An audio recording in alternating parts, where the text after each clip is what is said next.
nhớ trong nè cho phương gì sẽ đàn nè lúc xưa hôm nọ cú rồi xe hành thế cú tàu gà tàu khá khổng điều giờ lúc chờ nó ha lúc chờ nó mua lúc chờ hai tia thương hiệu hai tia có tham bờ rốt chỉ bờ rốt này có tham bờ rốt ấy giờ lên tới cú gà tàu chờ nó thôi chỉ gà lên tới xí giờ lấy công ty cú tàu tôi đã cú trong xe chỉ cú xã hai trăm bé sẽ là thì nay thua tụ tàu đã cú bỏ hết tàu đã cú sát này mà giờ ít thảo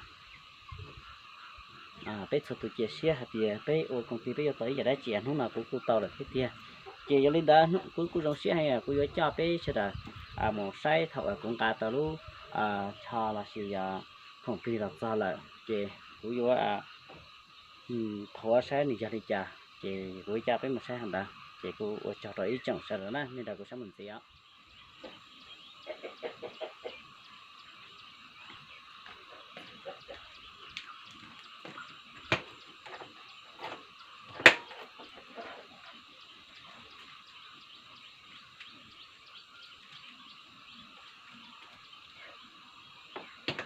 cái này cũng là chả đâu nào cũng đã cho cá to không kỳ lạ luôn kilo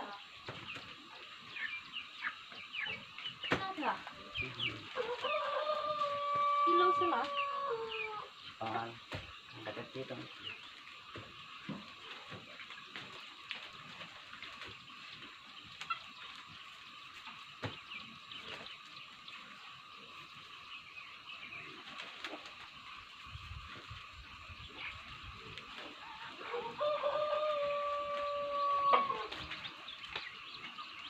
chắc cũng nói là các thịt heo lắm cho hầm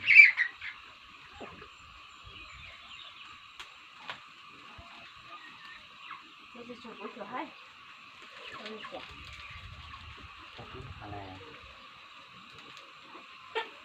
cái này mẹ chụp tao nữa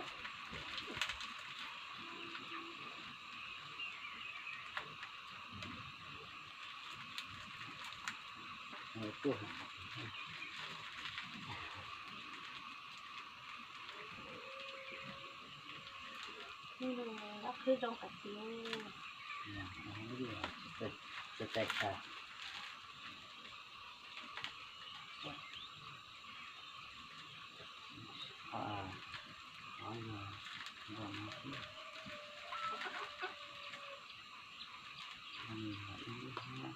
ông nhảy đi hả?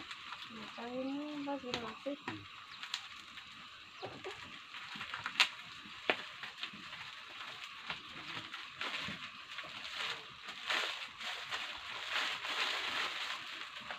Wow, phát một tiền nó cũng cả là hành luôn.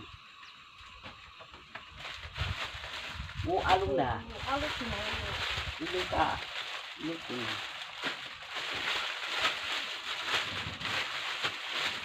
Như, cái sao á? Nó mà giờ lưu khẩu vị hạt tiền có tham á, bé công ty có tham à, lấy cú tỏng ha. Cái gì sẽ lúc cũng mua lúc bao giờ lúc chín đây à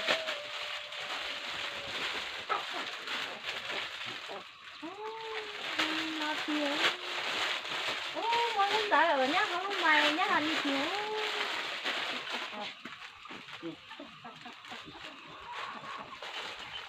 nhá lắm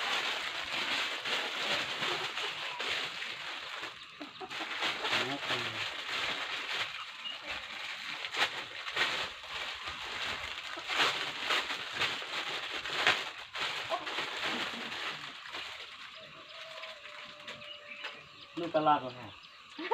Ta chỉ lúc mấy được khó. không nhẹ Này.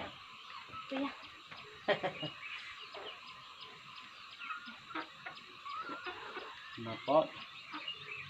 Tụi nó mà bót cờ đó. Lúc mấy trò quan niệm lúc lo tao chín này ta sẽ tụi chín này cũng mấy thế lại. Nào đi xem. Hắn đi nó. Ngô tham gốc sống tròn đam mê nè biết cho sống tròn đam mê bây giờ biết cho ngô tham gốc bây giờ chè ngô tham gốc vậy do nhà nếu lớn năm mấy tiền công ty thầy ra vàng đó xanh nó thì mấy tiền hả nhá này trong khi họ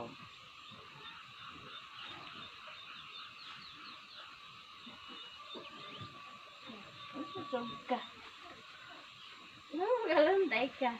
nhá này trong cái sức tê ô trong sức tê khở khở Ú khờ tèo. nè tới mua có thạp có rốc thế đó Mới là nè nè đó. chỉ mua là thế mua là quá chè mua là thế để họ bố cũng khờ thì là vui Nó mấy tham lên này.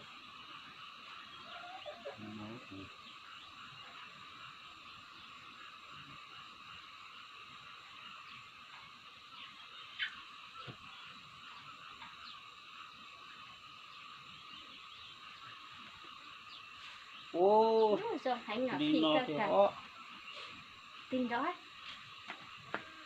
Rồng hạnh. ta lúc cả cứ đánh mình cỏ lên Rồi sao? rồi chỉ cho xí xếp được giống rồi Sao? Rồi.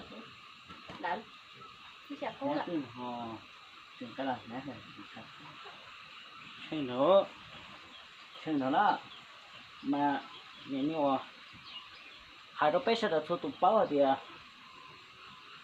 anh ấy giờ công ty cho cha á đó là cha mà hú to thì tây giàu nên cô giàu số lúc cha xứ đó là mua lúc nọ anh ấy bây giờ phun cho hết xưa ấy đó là nên cô dùng cái gì á hai đứa sẽ sao đi không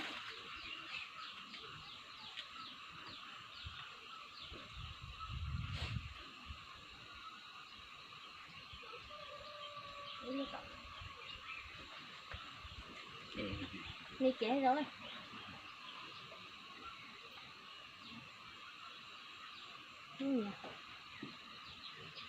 nghe gì sao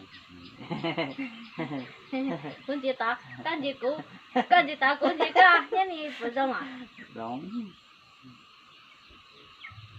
Tao, rồng. rồng ư rồng ngõ cỡ lưng rồng là mà một yếu thôi ha heo hai đứa bé sẽ là bao hết tiền bé yếu mà ở công ty thực chất thực giả lo nhưng mà áp tuần thì chỉ tụi sẽ ư lại giờ linh đó xí Mỏ không được.